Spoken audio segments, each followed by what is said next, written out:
Bienvenue sur la chaîne Pause Matinale. Je suis très heureux de prendre ce temps avec vous, de partager sur le thème « À celui qui nous aime ».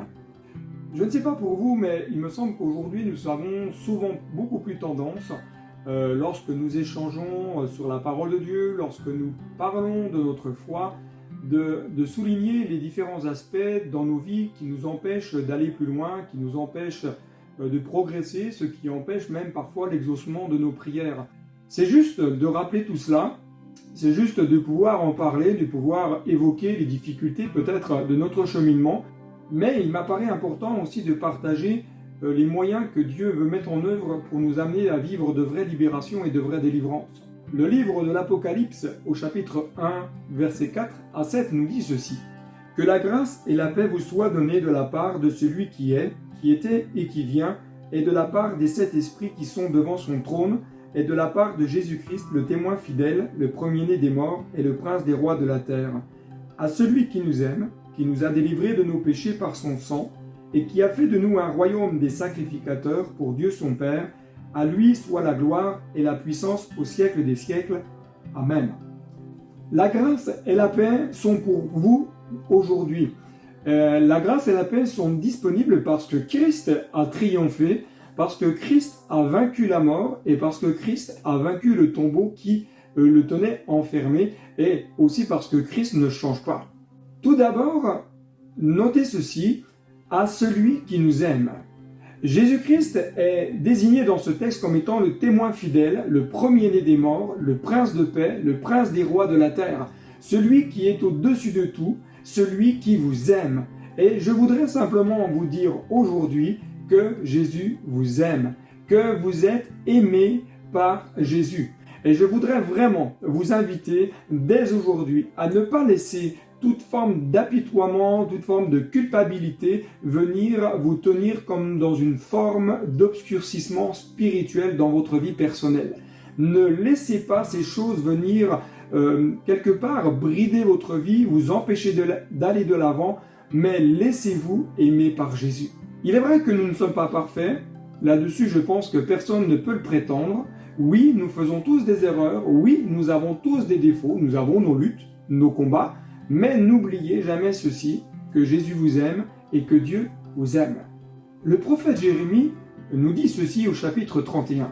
« En ce temps-là, dit l'Éternel, je serai le Dieu de toutes les familles d'Israël, et ils seront mon peuple. Ainsi parle l'Éternel. Il a trouvé grâce dans le désert, le peuple de ceux qui ont échappé au glaive. Israël marche vers son lieu de repos. De loin, l'Éternel se montre à moi. Je t'aime d'un amour éternel. C'est pourquoi je te conserve ma bonté. Je te rétablirai encore et tu seras rétabli. » Même si vous vivez des temps difficiles, rappelez-vous que Dieu vous aime. Même si vous connaissez des temps de désert, Dieu vous aime. Même si vous avez du mal à avancer dans votre foi, même si vous avez du mal à remporter certaines victoires, rappelez-vous ceci, Dieu vous aime. Viendra le temps où vous comme moi, nous trouverons grâce même dans nos temps de difficulté et de désert. Entendez cette parole de Dieu qui nous dit « Je t'aime d'un amour éternel », un amour qui ne change pas, un amour qui ne varie pas. Jérémie nous souligne aussi un élément très important, c'est que Dieu conserve sa bonté et il désire rétablir et nous faire sortir de nos difficultés avec des chants de louange, avec des danses joyeuses. L'expérience que nous avons peut-être faite lors de notre conversion, celle où nous avons goûté l'amour de Dieu, l'amour de Jésus, doit nous amener aujourd'hui, tout à nouveau, à nous laisser aimer par cet amour divin.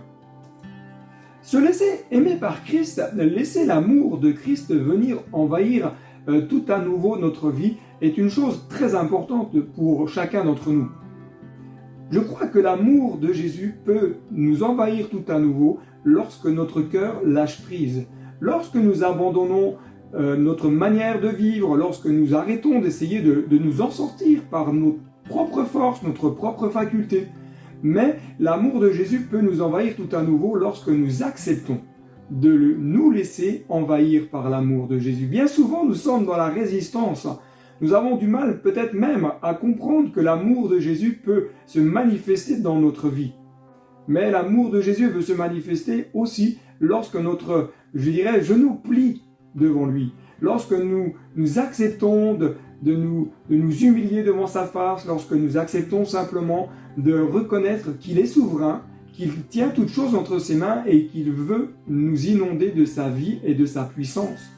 Nous commencerons alors à goûter peut-être tout à nouveau à l'amour de Christ qui veut nous amener à un profond changement et nous amener à éclore comme une fleur au printemps et vivre ces moments avec lui, ces moments de paix, ces moments glorieux où nous puissions vivre des moments pleins de grâce. Lorsque l'amour de Christ nous inonde, lorsque l'amour de Jésus se déverse en nous pleinement et abondamment, nous ne pouvons alors que simplement l'adorer. Lui dire merci pour ce que tu fais, merci pour ce que tu as fait, mais merci surtout pour qui tu es et pour ce que tu as accompli pour moi à la croix. Lorsque l'amour de Jésus vient nous envahir, nous vivons alors toute la consolation de Dieu. Nous vivons alors toute la restauration intérieure et nous vivrons aussi des temps de libération, des temps où nos cœurs sont déliés des choses anciennes, les cœurs sont libérés des choses du passé qui nous tiennent parfois tant prisonniers, mais l'amour de Jésus est un amour qui nous amène à vivre la libération. Le livre de l'Apocalypse que nous avons lu tout à l'heure nous parle de celui qui nous a délivrés de nos péchés. C'est là le but de l'amour de Jésus, c'est de délivrer nos cœurs de ce qui déplaît à Dieu, de ce qui est contraire à Dieu. Le péché, c'est tout ce qui nous empêche d'atteindre la cible que Dieu a fixée pour nous dans notre vie. L'amour de Jésus nous rend vainqueurs. Maintenant, sur notre péché, maintenant, sur ce qui nous tient loin de lui. L'amour de Jésus, si nous nous abandonnons pleinement à lui, nous amène à marcher dans une vie de victoire. Ta faiblesse, Jésus l'a portée à la croix. Ta difficulté, Jésus a triomphé par la puissance de la résurrection. Combien de fois, lorsque nous prions, nous demandons à Dieu de nous délivrer de tel ou tel péché, de telle ou telle difficulté, mais peu de fois, nous déclarons peut-être à notre péché qu'il a été vaincu parce que Christ a triomphé. Celui qui t'aime t'a délivré de tes péchés, afin de t'amener dès aujourd'hui à vivre en nouveauté de vie. L'amour de Jésus a triomphé. Premièrement, sur ce qui te détourne de lui, sur ce qui te détourne de son amour. L'amour de Christ a triomphé de ce qui t'empêche d'avancer, de ce qui est en toi comme une dualité. L'amour de Jésus a triomphé et c'est son amour qui te rend fort dès aujourd'hui et qui te donnera la force de continuer ta marche et de dire stop au péché. Au verset 6 de l'Apocalypse, chapitre 1, il nous est dit « à celui qui a fait de nous ». J'aimerais vous poser simplement une question. Quel est le regard que vous portez sur votre propre vie personnelle? Quel est le regard que vous portez sur ceux et celles qui vous entourent? Vous savez, je crois que parfois, nous avons un regard sur notre propre vie qui n'est pas juste. Nous regardons tellement nos erreurs, nous regardons tellement nos défauts, nous regardons tellement nos difficultés que nous ne sommes pas assez bien, assez comme ceci, assez comme cela pour pouvoir nous approcher de Dieu. Le regard que nous portons parfois sur nos vies sont des regards que nous portons sur nos erreurs. Je voudrais vraiment vous dire que malgré les erreurs que nous avons pu faire par le passé ou celles que nous faisons au quotidien, Dieu ne nous disqualifie pas. Mais il œuvre en nous afin de faire de nous un royaume de sacrificateurs, des hommes et des femmes utiles dans son œuvre. Simplement, il œuvre en nous si nous reconnaissons nos fautes, si nous reconnaissons nos faiblesses, si simplement nous lui demandons de venir changer notre cœur et nous aider à progresser. C'est l'amour de Jésus qui qualifie et c'est encore son amour qui nous rétablit dans ce que lui a prévu pour nous. L'amour de Jésus fait de nous, fait de vous, fait de moi un témoin de sa grâce, un ouvrier dans son œuvre, un vase d'honneur par lequel il veut se glorifier et dans lequel il veut déverser tout cet amour, toute cette joie, toute cette paix, toute cette bienveillance.